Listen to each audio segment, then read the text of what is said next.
Tonight is one of the first days of the first week of spring, and we can see actually a lot of winter gems in the sky and some of the spring and summer ones if you wait long enough for the summer ones after the midnight.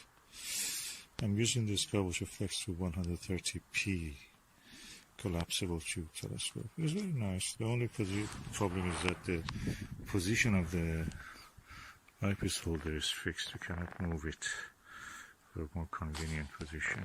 That's the problem with all the Dobsonian styles. I know there were a few in the past that actually could rotate this part, and it should have been easy. From here you could rotate it if they had ball bearing or something. But anyway, that's a design fault. But other than that, it's beautiful. What I like about this telescope is that it's quite wide angle.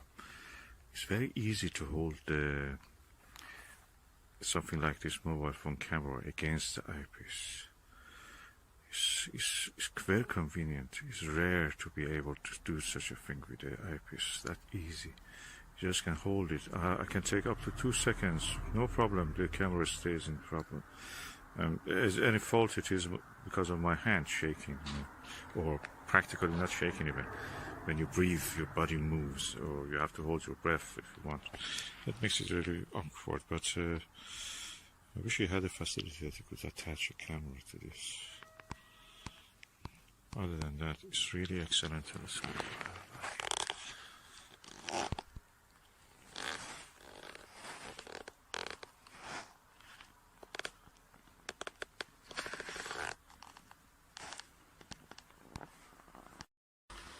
Put the telescope on a table, a tiny table. You can buy it from Astor. We bought it from Astor, I think. It's quite easy to put it there. Doesn't shake much. You can see it. I wish the eyepiece could be moved, rotate according to the position that you're comfortable, like a star diagonal in a refractor. I'm sure I've seen a telescope like that. Even I've seen a Orion optic telescope, I think in 1980s.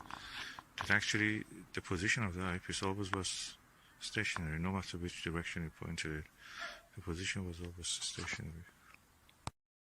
And with this telescope, I was using this eyepiece. This is a OVL zoom eyepiece. I bought it for £35, refurbished. But later, when I compared it with the Baader Hyperion zoom eyepiece, I found that this is superior on planets and any other target. And actually the price of it is £200. So it was a bargain. This is a 14mm Morpheus 76 degrees eyepiece, very comfortable. And 32mm Plossl. This is again Baader. And this is the lovely Skywatcher Nirvana 16mm 82 degrees eyepiece. All of these eyepieces are excellent to look through. Which one I prefer? I prefer this, and this. This one is very good, versatile if you just want to take one eyepiece. But at the lowest magnification, the field of view is not very big. It's around 44 degrees. I prefer these ones. If I had 17 degrees of this, I would be really happy. Or something like 25 degrees for this. But I have a bigger eyepiece than the 82 degrees range, but that makes it quite heavy. So at the moment, I think 32mm is the widest angle I can have. Lowest magnification, I should say, actually. With this, and it actually takes the whole plates in the field of view, and a little bit bigger even. So probably, or actually twice the size of the plates. And that's really good. It shows that it's more than actually 2 degrees field of view with this telescope and these eyepieces.